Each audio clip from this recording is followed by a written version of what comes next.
let's put those plastic eggs to use and make a super cute wreath. Hey everybody, it's Colette with Blessings Craft Therapy. If you didn't know, and if you did, thank you so much for coming back. All right, so I don't know about you, but I have 1,100 of these plastic eggs left. So I put mine on a little bamboo skewer, and I used a dauber, and this is Dixie Belle paint. The color is drop cloth, and I just dabbed all over the egg.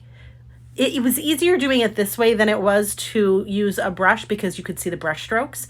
There's that. Let it dry. Then once I let it dry, I use this antiquing wax. I dipped a toothbrush. This is an old toothbrush. And I'm just using my thumb to kind of make little dots all over them to make them look a little bit more like eggs. Now my sis with Berkshire Pickers gave me this super cute sign. I think it's from Dollar General. And I just wanted the chicken off of it. I removed the staples that were popping off, but I didn't go crazy. If they were really in there, I left them alone. Okay, leave that alone. We're going to put that to the side. We'll get back to it. Don't worry. Then I have a wreath from Dollar Tree. Words are hard. It's fine. All right. And then I also have this brown paper. I think it was from wrapping paper. It's a little bit thicker. And I just traced the inside and outside of the wreath. And then I'm just cutting it out. So here I am. And again, it's a rough cut. Next, we're going to take our wreath, and I'm going to... I had a different plan with this, but then I decided to do it this way. So I'm just pressing the paper in so that it covers. So this wreath is upside down now, right? So it's got like a divot to it, like a little well. And that's what we're doing with this paper, is that we're making sure that the paper goes into that well. It didn't necessarily fit properly. So you'll see here it ripped. And I'm not mad. It's fine. It worked out. This is just so that the stuff that we put on next doesn't fall through and that it has a good solid back. Does that make sense?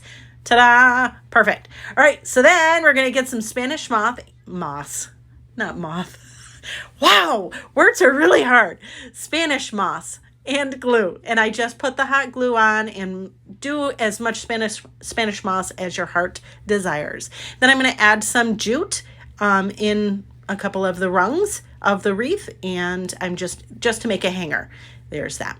Ta-da! Then we're going to start gluing our eggs onto our wreath, and however you want to do it. I just put mine on the bottom, and I did 7 of them because I like the number.